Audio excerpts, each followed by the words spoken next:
What's on, everyone? Jeremy here from the Quartering, and a major twist in the Minnesota monster case that actually looks like perhaps the father of the lunatic that went into that Catholic church that day is the one that we need to be looking at, not the mother who originally fled and was not cooperating with police.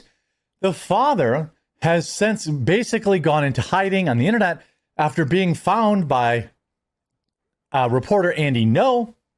We're going to take a look at Andy No's great report on this guy because it's pretty interesting.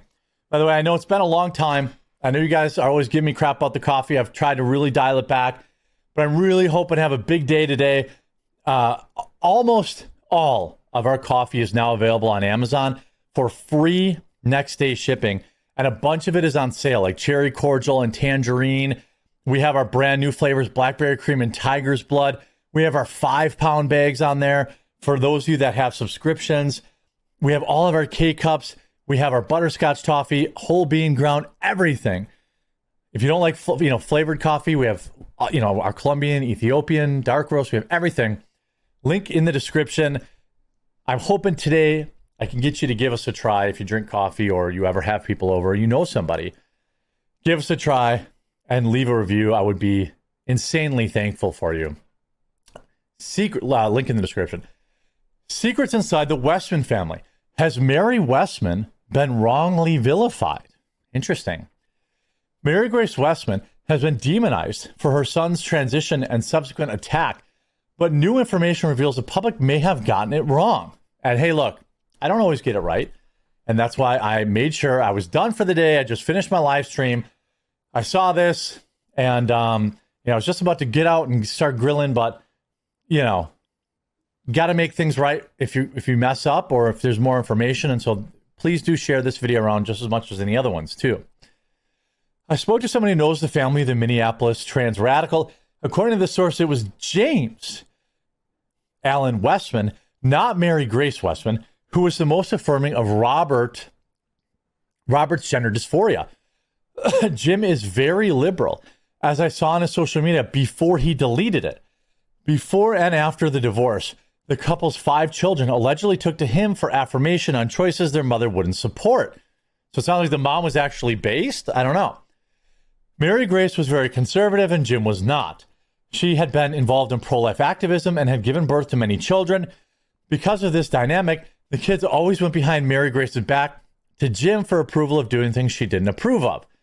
You see him, Jim Westman, triple guilty day.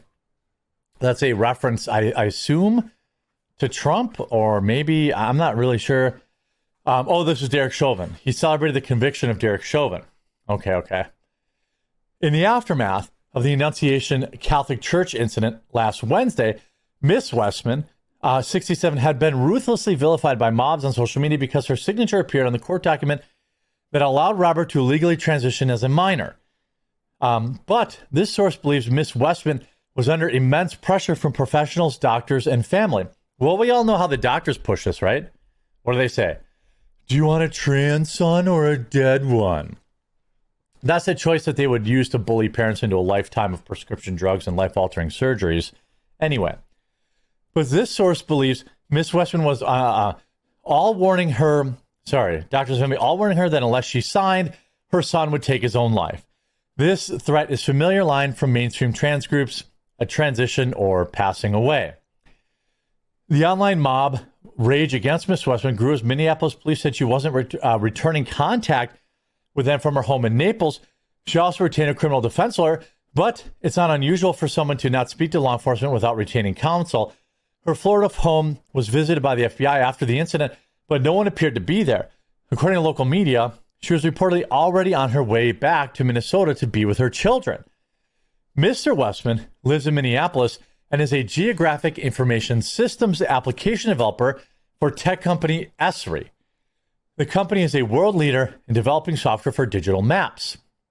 According to the source, the Westmans' divorce due to values misalignment, well, it sure sounds like that was the case, regarding child rearing. Miss Westman was very much a traditionalist. She had 6 children in her life, the first of whom, a baby girl, was given up for adoption when she was young. Mr. Westman worked in tech and was not religious or conservative.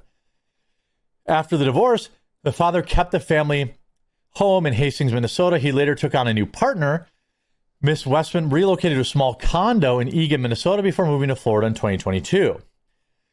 Robert was the youngest of 5 children and experienced a difficult divorce between his parents. The sources say shortly after she signed the form for Bobby, she moved to Florida after he turned 18. She was heartbroken over all of this. She moved away from all of us. The source added, Mary Grace did not share with us that she signed the identity change paper for Bobby. She probably would not have been able to face us, but we would have still loved and accepted her decision, knowing that her back was against the wall. The monster himself admitted in his manifesto that his mom was not supportive of his transition, and he resented her for it. I remember one day she said something like, in the future, we will look back and feel ridiculous about who you feel like you are inside. You will regret this. The shooter wrote in his manifesto. He also confessed that he had come to realize he had been brainwashed into becoming trans. Also, I would also say he admitted that she was right. But by then, he wrote, it was too late to go back. Gender and weed effed up my head. I wish I'd never tried experimenting with either. For him, detransitioning would have meant admitting defeat, and he worried that this would thwart his terrible plans. His chilling conclusion, death before detransition. I mean, this is not uncommon. You know, I think that people do find themselves in a situation where they feel like they're in too deep and that they don't know how to get out of it. By the way, the count has increased. We'll get to that in a second. Here's some interesting thing. James Westman, ERSI, he had, this looks like a Facebook or a Twitter account, I don't know. Afterwards, he has deleted it and they blocked people's profiles. So it looks like his dad has now started to shut down social media, which part of me thinks, okay, well, that's not that crazy, right? Like the dude probably has all sorts of people like harassing him and saying, we don't know the total, the full story of it, but like she wanted legal representation before making comments to law enforcement.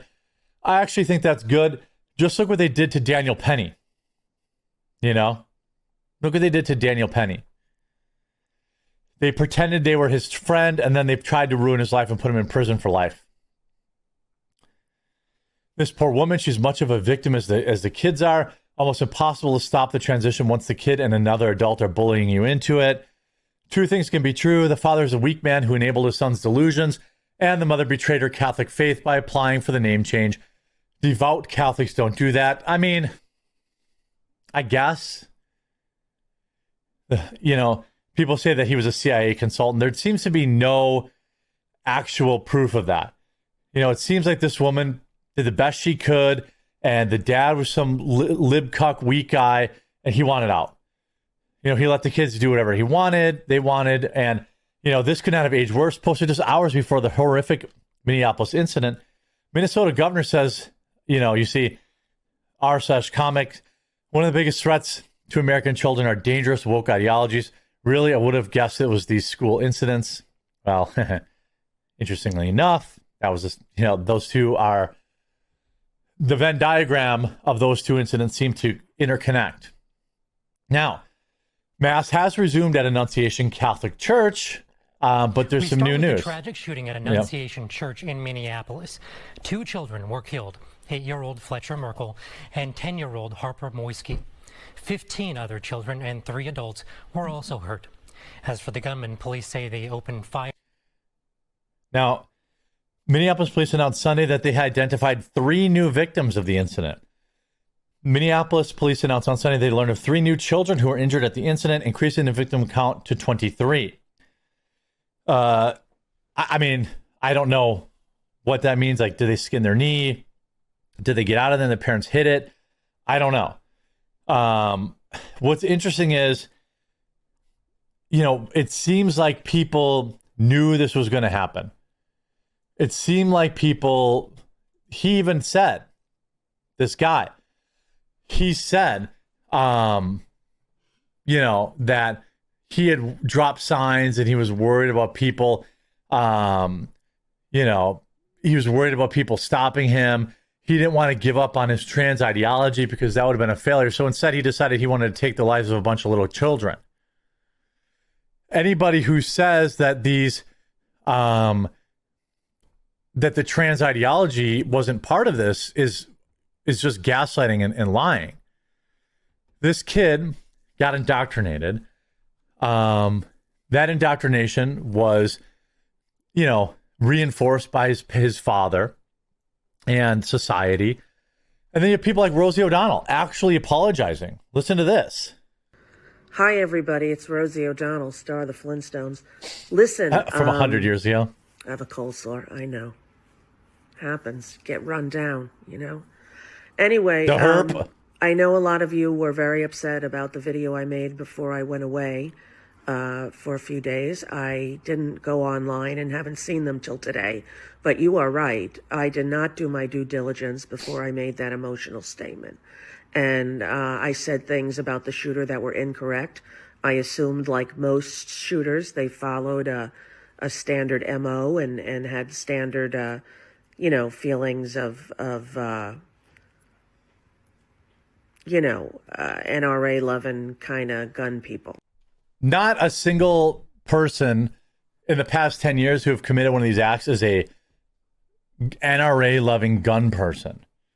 They're trans people. Like the last 9 out of 10 were trans people. So, you know, she went online and said, oh, it's a Trump supporter. It's MAGA.